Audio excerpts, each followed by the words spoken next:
नमस्कार दोस्तों, स्वागत है आपका आपके अपने चैनल आरआरबी एग्ज़ाम प्रेप पर। हमारा स्लोगन है your shortcut to railway exam success. हम देखने वाले हैं आज आरआरबी एग्ज़ाम के लिए जो महत्वपूर्ण क्वेश्चन है कंप्यूटर सब्जेक्ट के पीवाईक्यू प्रीवियस ईयर क्वेश्चन देखने वाले हैं और ये हमारे वीडियो का पहला पार्ट है। It will be first part. और ये जो क्वेश्चन है ये इंपॉर्टेंट है for RRB exam, NTPC, LP, group D और टेक्नीशियन एग्ज़ाम्स के लिए। इसके अलावा जितना भी और रेलवे से रिलेटेड एग्जाम है उन सब के लिए ये हमारे इंपॉर्टेंट क्वेश्चन है जो कि प्रीवियस ईयर में पूछे जा चुके हैं। चलिए शुरुआत करते हैं हमारे पहले क्वेश्चन से। हमारा जो पहला क्वेश्चन है वो है the speed of CPU can measured in. CPU का जो स्पीड है वो किस में मेजर होता है? तो देखिए यहाँ पर जो हॉर्स पावर है ये तो ऑप्शन गलत है, ये पावर का है, ये लक्स भी नहीं होता है, ठीक है, मैग्नेट से रिलेटेड है ये। बिट्स पर सेकंड भी नहीं आएगा। इसका जो करेक्ट आंसर होगा वो होगा मेगा हर्ट्स। ये हर्ट्स जो है ये फ्रीक्वेंसी को दिखाता है, हर्ट्स दिखाता है फ्रीक्वेंसी, और मेगा का मतलब होता है 10⁶, मतलब बहुत ही हाई फ्रीक्वेंसी को दिखाने वाली चीज़ है। तो यहाँ पर जो मेजरमेंट होगा सीपीयू के स्पीड का वो मेगा हर्ट्स में होता है। दूसरा क्वेश्चन देखते हैं, विच of the following is not a type of personal computer. इनमें से कौन सा पर्सनल कंप्यूटर नहीं है? देखिए दोस्तों, यहाँ पर पर्सनल कंप्यूटर जो नहीं है उसके बारे में बताना है, नोट लिखा हुआ है।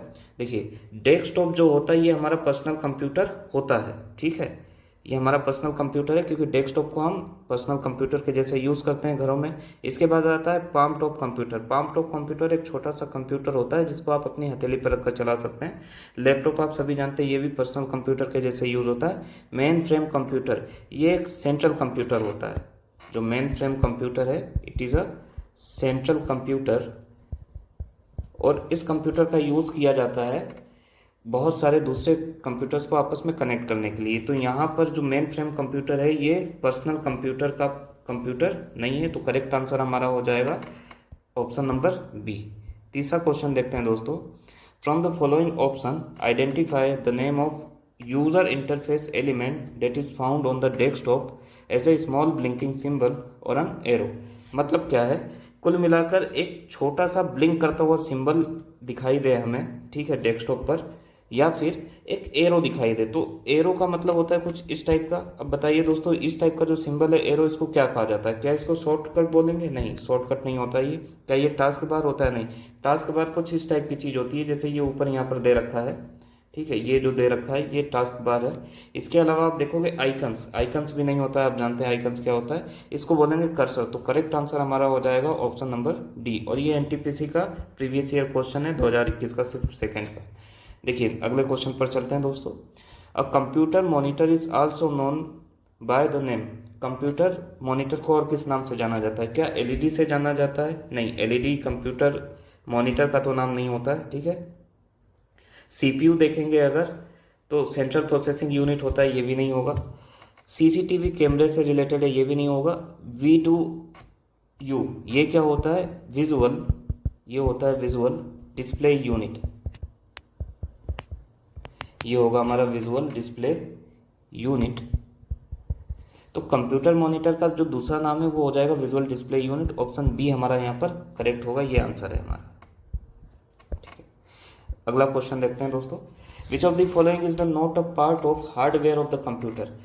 नॉट अ पार्ट, कंप्यूटर के हार्डवेयर का पार्ट कौन सा नहीं है इसके बारे में बताना। अब हार्डवेयर क्या होता है? हार्डवेयर ऐसी चीज़ें होती है जिसको आप फिजिकल टच कर सकते हैं, ठीक है, जिसके अंदर फिजिकल टच पॉसिबल है। जैसे कीबोर्ड हो गया आपका, मॉनिटर हो गया, सीपीयू हो गया या माउस हो गया, इनको आप फिजिकली टच करके यूज़ कर सकते हैं। ये सारी चीज़ें हार्डवेयर के अंदर आती हैं। तो देखिए इनमें से बोला गया कौन सा हार्डवेयर का पार्ट नहीं है। तो मॉनिटर जो होता है, मॉनिटर एक हार्डवेयर का पार्ट होता है हमारा, ठीक है, इसको हम क्या कर सकते हैं, इसको हम टच कर सकते हैं, ये जो डिस्प्ले होता है। कीबोर्ड जो है, कीबोर्ड को भी हम टच करके चला सकते हैं, तो कीबोर्ड भी हमारा हार्डवेयर का पार्ट है। CPU central processing unit, controlling unit जो होता है, बड़े से बॉक्स सा होता है, उसके अंदर अलग अलग मेमोरी एलिमेंट लगे होते हैं, तो ये भी हमारा एक हार्डवेयर के अंदर आता है। बात करते हैं माइक्रोसॉफ्ट ऑफिस की, इसकी। अब ये माइक्रोसॉफ्ट ऑफिस क्या होता है? ये एक सॉफ्टवेयर है, ये एक सॉफ्टवेयर है ऑफिस सूट। इसके अंदर बहुत सारे अलग अलग दूसरे सॉफ्टवेयर होते हैं, जैसे माइक्रोसॉफ्ट वर्ड हो गया, एक्सेल हो गया, पावर पॉइंट हो गया। तो ये एक सेट है सॉफ्टवेयर्स का, तो ये हार्डवेयर का पार्ट नहीं होगा कंप्यूटर के। तो हमारा करेक्ट ऑप्शन हो जाएगा ऑप्शन नंबर डी। अगला क्वेश्चन देखते हैं दोस्तों, क्वेश्चन नंबर 6 है हमारे पास, which of the following are the two components of CPU of a computer. Computer के सीपीयू के दो एलिमेंट कौन कौन से हैं हमें ये बताने हैं, कंपोनेंट्स कौन कौन से हैं। देखिए, एक तो होता है एलयू, और एलयू का फुल फॉर्म होता है अर्थमेटिक लॉजिकल यूनिट, ठीक है, इसका फुल फॉर्म होगा अर्थमेटिकल लॉजिकल यूनिट। और दूसरा बस, जो बस जो है ये हमारे सीपीयू का पार्ट नहीं होता है, एलयू तो पार्ट होता है लेकिन बस नहीं होता है। आगे देखेंगे, ऑप्शन नंबर सी में आए, control unit. Control unit part है हमारे सीपीयू का, लेकिन बस फिर से पार्ट नहीं होता है, ठीक है। बस बस का मतलब आप क्या समझते हैं, बस एक ऐसी चीज़ है जो डेटा को एक जगह से दूसरी जगह ले जाने का काम करता है। जैसे नॉर्मली बस पैसेंजर्स को लेके जाती है, ऐसे यहाँ पर डेटा को एक जगह से दूसरी जगह ले जाने के काम में बस आता है। रजिस्टर्स भी नहीं होगा, ये पावर स्विचिंग के लिए काम आता है। मेन मेमोरी, ये मेन मेमोरी इसका पार्ट है, लेकिन रजिस्टर्स इसका पार्ट नहीं है सीपीयू का, ये अंदर सर्किट डिजाइनिंग में होता है। दूसरा आप देखेंगे यहाँ पर बी ऑप्शन देखें दोस्तों, यहाँ पर क्या लिखा हुआ है, कंट्रोल यूनिट। हाँ, कंट्रोल यूनिट सीपीयू का पार्ट है। साथ ही साथ ALU, arithmetical and logical unit, ये क्या करता है, मैथमेटिकल ऑपरेशन करता है कंप्यूटर के अंदर, तो सीपीयू के अंदर, तो ये सीपीयू का पार्ट है, एलयू भी और कंट्रोल यूनिट भी। तो हमारा ऑप्शन बी जो है ये करेक्ट आंसर होगा, ये क्वेश्चन नंबर 6 के लिए हमारा आंसर हो जाएगा। नेक्स्ट क्वेश्चन देखते हैं दोस्तों। अगला क्वेश्चन है, the CPU is called the, CPU का फुल फॉर्म बताना है आपको, फुल फॉर्म नहीं, यहाँ पर और क्या क्या इसको बोला जाता है ये बताना है। तो सीपीयू हमारा जो होता है ये होता है सेंट्रल प्रोसेसिंग यूनिट, इसके फुल फॉर्म होगा सेंट्रल प्रोसेसिंग यूनिट। इसे कंप्यूटर का ब्रेन भी कहा जाता है। देखिए, जैसे हमारी बॉडी में जो ब्रेन होता है, ब्रेन हमारे पूरे बॉडी को कोऑर्डिनेट करता है, मेंटेन करके चलता है, सारे जो भी हमारे बॉडी के अंदर केमिकल रिएक्शंस होते हैं उन सबको कोऑर्डिनेशन का काम हमारा ब्रेन करता है। ऐसे ही कंप्यूटर के अंदर जो कोऑर्डिनेशन का काम है, किस प्रोसेस के बाद कौन सा प्रोसेस होगा, ये सारी चीज़ें कौन देखता है, सीपीयू देखता है। तो सीपीयू को बोला जाता है brain of computer. Lungs of computer नहीं बोला जाएगा, हार्ट ऑफ कंप्यूटर भी नहीं कहा जाएगा, बैकबोन ऑफ कंप्यूटर भी नहीं होता है, ब्रेन ऑफ कंप्यूटर होता है। ये हमारा करेक्ट आंसर हो जाएगा, ऑप्शन बी। अगला क्वेश्चन देखते हैं। नेक्स्ट क्वेश्चन है, विच of the following is the component of central processing unit. फिर से वही क्वेश्चन आया है, सीपीयू का कंपोनेंट कौन सा है कौन सा नहीं है, ठीक है, इसके बारे में बताना है हमें। तो देखिए, माउस जो है ये सीपीयू का पार्ट नहीं होता है, कीबोर्ड एक हार्डवेयर है, ये भी सीपीयू का पार्ट नहीं है, मॉनिटर भी सीपीयू का पार्ट नहीं है, सारी चीज़ें अलग होती है। मेमोरी सीपीयू के अंदर होता है, तो ये उसका एक पार्ट हो जाएगा, करेक्ट ऑप्शन ए होगा हमारा। अगला क्वेश्चन देखते हैं दोस्तों, what are the 3 constituents of CPU in computer. CPU के 3 कंस्टिट्यूएंट कौन कौन से हैं, ये पहले भी क्वेश्चन आ चुका है, देखिए क्वेश्चन रिपीट हुआ है, ठीक है। क्या है ये इसके अंदर, कौन सा इसका करेक्ट आंसर होगा। देखिए, मॉनिटर सीपीयू का पार्ट नहीं होता है, एलयू पार्ट होता है, मेमोरी पार्ट होता है। कंट्रोल यूनिट सीपीयू का पार्ट है, एलयू सीपीयू का पार्ट है, मेमोरी भी सीपीयू का पार्ट है। मॉनिटर पार्ट नहीं होगा, मेमोरी यूनिट पार्ट होगा, कंट्रोल यूनिट होगा। ये पहला और सी, ए और सी वाला जो ऑप्शन है इसको इंटरचेंज करके दिया है। कंट्रोल यूनिट पार्ट होगा, एलयू होगा, कीबोर्ड नहीं होगा। लेकिन मैं आपको बता देता हूँ, सीपीयू जो होता है सेंट्रल प्रोसेसिंग यूनिट है, इसके अंदर फिर आपको मिलेगा कंट्रोल यूनिट,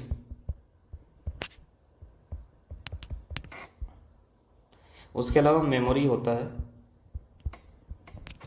और इसके बाद होगा यहाँ पर एलयू, अर्थमेटिकल लॉजिकल यूनिट। तो ये 3 चीज़ें होती है सीपीयू का मेन पार्ट। अब कंट्रोल यूनिट के अंदर भी, ये कंट्रोल यूनिट हो गया आपका, एलयू हो गया। मेमोरी के अंदर अलग अलग टाइप की मेमोरी होती है, कुछ वोलेटाइल मेमोरी होगी, कुछ नॉन वोलेटाइल मेमोरी होगी। तो इसके अंदर रैम, रैंडम एक्सेस मेमोरी, और रोम, रीड ओनली मेमोरी।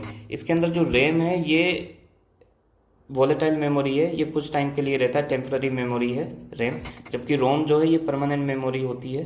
तो इन चीज़ों को आपको याद रखना है। आगे देखते हैं, अगला क्वेश्चन जो है हमारा, which part of the computer is called the brain. Computer का ब्रेन जो है किस पार्ट को कहा जाता है, तो अभी हमने पहले ही देखा था, ये सीपीयू जो है इसे कंप्यूटर का ब्रेन कहा जाएगा। तो ये हमारा करेक्ट आंसर हो जाएगा इस क्वेश्चन के लिए। रोम को नहीं बोलेंगे, रोम मेमोरी होता है, ये होता है read only memory, read only memory. मतलब इस मेमोरी में जो डेटा स्टोर होता है उसको सिर्फ आप पढ़ सकते हैं, देख सकते हैं, इसमें कुछ चेंजेस नहीं कर सकते हैं। तो ये परमानेंट मेमोरी होती है। दूसरा होता है हार्ड डिस्क। हार्ड डिस्क भी मेमोरी एलिमेंट है, इसके अंदर हम डेटा सेव करने का काम करते हैं, डेटा स्टोरेज एलिमेंट बोल सकते हैं आप इसे। मॉनिटर आप जानते हैं, मॉनिटर पर हमें आउटपुट मिलता है, विजुअल डिस्प्ले है ये, तो ऑप्शन सी इसका करेक्ट होगा। अगला क्वेश्चन देखते हैं, which is called as brain of computer system. Computer system का ब्रेन किसे कहा जाता है? फिर से क्वेश्चन है यही, और इसका आंसर होगा सीपीयू। यूपीएस नहीं होता है, पावर सप्लाई के लिए यूज होता है। मॉनिटर भी नहीं है उसका पार्ट, एलयू भी नहीं है। अगला क्वेश्चन देखें, विच of the following is the brain of computer. ये देखिए, ये क्वेश्चन आपके बार बार रिपीट हुए, इसीलिए मैंने इसमें आपको दिखा रखा है कि देखिए कितना इंपॉर्टेंट क्वेश्चन है, कि जो कंप्यूटर का ब्रेन है या सीपीयू है, इन क्वेश्चन को देखिए 2016 में भी आया है और उससे पहले भी आया है, तो ये चेंज कर करके आपको पूछा जा रहा है बार बार। तो यहाँ पर ये आएगा, इसका जो करेक्ट आंसर हो जाएगा ऑप्शन सी होगा। क्वेश्चन नंबर 13 देखें, 13, what is the full name of CPU in computer science. तो सीपीयू का फुल फॉर्म क्या होता है? Central processing unit. Option B correct हो जाएगा। आगे देखते हैं, सीपीयू कंसिस्ट ऑफ, फिर से वही क्वेश्चन आया है, तो इनपुट नहीं होता है, आउटपुट नहीं होता है, प्रोसेसिंग होता है सीपीयू के अंदर, कंट्रोल यूनिट होता है, प्राइमरी स्टोरेज, सेकेंडरी स्टोरेज, ये सारी चीज़ें इसका पार्ट है, लेकिन इनडायरेक्टली है, डायरेक्टली नहीं है, ठीक है। ये इसके अंदर सीपीयू के अंदर जो दूसरे डिवाइसेस होते हैं उसका काम है, लेकिन सीपीयू का मेन काम ये नहीं है। ये ब्रेन होता है सीपीयू, और ये डेटा को प्रोसेस करने का मेनली काम करता है, तो ये इसके अंदर हम कंसिडर नहीं कर सकते हैं। ऑप्शन नंबर सी देखिए, कंट्रोल यूनिट उसका पार्ट होगा, अर्थमेटिकल लॉजिकल यूनिट, ये एलयू को फुल फॉर्म लिखा हुआ है, तो ये इसका पार्ट होता है। प्राइमरी स्टोरेज ये इसके अंदर होगा, तो ऑप्शन सी हमें मिल गया, ये करेक्ट है, ये हमारा आंसर हो जाएगा। 15th क्वेश्चन देखें, अब माइक्रोफोन कन्वर्ट्स। माइक्रोफोन क्या होता है? देखिए, माइक्रोफोन होगा एक माइक, जो छोटा सा माइक जो होता है, इसी को माइक्रोफोन बोलते हैं। माइक्रोफोन क्या करता है? माइक्रोफोन के अंदर जब भी हम बोलते हैं तो हमारे साउंड को कैप्चर करेगा और उसको आगे इन्हेंस करने के लिए, उसको एम्पलीफाई करने के लिए आगे उसे प्रोसेस कर देता है। तो अल्टीमेटली ये साउंड एनर्जी को कन्वर्ट करेगा इलेक्ट्रिकल एनर्जी के अंदर, ये इसका काम है। अब देखते हैं इसके ऑप्शंस भी एक बार क्या लिखा हुआ है। अब mechanical energy into sound energy, नहीं, मैकेनिकल एनर्जी को नहीं ये कन्वर्ट करता है। और इसका देखिए आप दूसरा ऑप्शन क्या है, sound energy into mechanical energy, नहीं, मैकेनिकल एनर्जी मतलब यांत्रिक ऊर्जा होती है, वो नहीं मिलेगा हमें इससे। Electrical energy into sound energy, नहीं, हम माइक में इलेक्ट्रिकल एनर्जी नहीं देते, हम साउंड एनर्जी देते हैं, हमारे साउंड को कैप्चर करता है और इलेक्ट्रिकल एनर्जी में कन्वर्ट करता है। ऑप्शन डी इसका करेक्ट आंसर हो जाएगा। अगला क्वेश्चन देखते हैं, global weather forecasting is done by using. Weather forecasting समझते हैं, मौसम विज्ञान के बारे में जो जानकारी होती है। अब ये ग्लोबल वेदर फोरकास्टिंग की बात हो रही है, मतलब ग्लोबली पूरे अर्थ पर या पूरे इंटायर वर्ल्ड में जो वेदर फोरकास्टिंग है, मौसम विज्ञान के बारे में जानकारी है या जो प्रसारण होता है उसके बारे में बात हो रही है। तो देखिए, जब इतने लार्ज स्केल पर कोई डेटा को प्रोसेस किया जाता है या स्प्रेड किया जाता है, तो वहाँ पर अच्छे कंप्यूटर्स की रिक्वायरमेंट होती है। देखते हैं ऑप्शन, मिनी कंप्यूटर्स, नहीं, मिनी कंप्यूटर से ये पॉसिबल नहीं है। इसके बाद देखिए हाइब्रिड कंप्यूटर्स, हाइब्रिड कंप्यूटर भी यूज़ नहीं होता है। माइक्रो कंप्यूटर्स, माइक्रो का मतलब होता है बहुत ही ज़्यादा स्मॉल, छोटा नंबर, स्मॉल। माइक्रो का अगर आप देखें तो 10 का पावर -3 होता है, तो ये तो पॉसिबल नहीं है इससे हो पाना। सुपर कंप्यूटर्स, सुपर कंप्यूटर से क्या होता है, यहाँ पर आपका डेटा प्रोसेस हो सकता है, वेदर फोरकास्टिंग हो सकती है ग्लोबली, तो ऑप्शन डी इसका करेक्ट हो जाएगा, ये आपका आंसर होगा। क्वेश्चन नंबर 17 देखें, what are the peripheral device. Peripheral device क्या होते हैं, इसके बारे में हमें बताना है। तो यहाँ देखिए, those the connect computers to the internet, नहीं, कंप्यूटर को इंटरनेट से कनेक्ट करने वाले डिवाइस को पेरिफेरल डिवाइस नहीं बोलते हैं। Those that helps in calculation, नहीं, कैलकुलेशन में हेल्प करने वाले डिवाइस कैलकुलेटर्स कहलाते हैं, पेरिफेरल नहीं होते हैं। These device helps in storing and analysing data, नहीं, डेटा स्टोरेज डिवाइसेस अलग होते हैं, स्टोरिंग एलिमेंट्स होते हैं, ये नहीं। दीज आर इंटरनल और external device that connect directly to a computer but not to contribute to the computer's primary function, ये इसका करेक्ट आंसर होगा। ये इंटरनल या एक्सटर्नल डिवाइस हो सकते हैं जो कंप्यूटर से कनेक्ट तो होंगे, लेकिन ये प्राइमरी फंक्शन नहीं है, ये सेकेंडरी फंक्शन करेंगे कुछ ना कुछ। मतलब ऐसा नहीं है कि इनके ना होने से कंप्यूटर वर्क नहीं करेगा, सेकेंडरी फंक्शन ये करेंगे, ये पेरिफेरल डिवाइस कहलाते हैं। जैसे आउटपुट और इनपुट के लिए आपको कोई डिवाइस कनेक्ट करना है, कंप्यूटर है, कंप्यूटर से आपको यहाँ पर स्पीकर्स कनेक्ट करने हैं, स्पीकर्स कनेक्ट करने हैं। तो स्पीकर्स कनेक्ट करने के लिए यहाँ पर कोई केबल का यूज़ होगा या जो भी बस का यूज़ होगा, ये पेरिफेरल डिवाइस के अंदर आ जाएगा। इसको कैसे कनेक्ट करते हैं वो सारी चीज़ें आगे देखें। Question number 18, how many output ports are there in peripheral input output. Peripheral input output में कितने आउटपुट पोर्ट्स के बारे में बात की गई है। तो इसको आपको याद रखना है, ये होता है 256, 256। ये हमारा करेक्ट आंसर हो जाएगा इसके अंदर 256, ऑप्शन डी। नेक्स्ट क्वेश्चन देखते हैं दोस्तों। ये है विच of the following is not a part of personal computer. Personal computer का पार्ट कौन नहीं होता है। CPU, central processing unit personal computer का पार्ट होगा। यूएसबी जो है पर्सनल कंप्यूटर का पार्ट नहीं होता, ये एक पोर्ट होता है, ठीक है, कनेक्टिंग पोर्ट होता है। RAM, random access memory part होगा पर्सनल कंप्यूटर का। ROM, read on the memory, ये भी पार्ट होता है। तो हमें कौन सा इनमें से पार्ट नहीं है यही बताना था, तो हमारा ऑप्शन बी जो है ये करेक्ट हो जाएगा, ये हमारा आंसर होगा इसमें, ऑप्शन बी।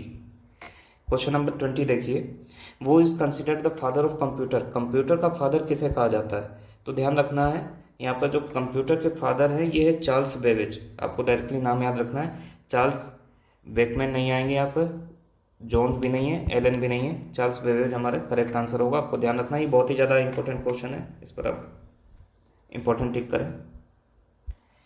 क्वेश्चन नंबर 21 देखें, विच of the following is not the computer component. इनमें से कौन सा कंप्यूटर का कंपोनेंट नहीं है ये आपको बताना है। तो आप देखेंगे यहाँ पर ALU, arithmetical logical unit computer का कंपोनेंट होता है। सीपीयू कंप्यूटर कंपोनेंट होता है। मेमोरी कंप्यूटर कंपोनेंट है। पेपर कंप्यूटर का कंपोनेंट नहीं होता है।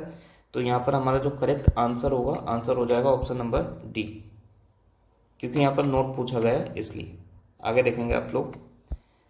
Question number 22, which of these is not the computer characteristic. इनमें से कौन सा कंप्यूटर का कैरेक्टरिस्टिक नहीं है, इसके बारे में हमें बताना है। देखिए, इंटेलिजेंट क्वोशेंट पहले नंबर पे ही दे रखा है और हमें कौन सा नहीं है यही बताना था। तो इंटेलिजेंट क्वोशेंट जो होता है ये आईक्यू होता है।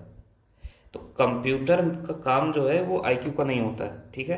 कंप्यूटर सिर्फ उतना ही वर्क कर सकता है जितना कि उसमें प्रोग्राम किया गया है, वो अपने आप खुद से वर्क नहीं कर सकता है। आईक्यू पर मशीन लर्निंग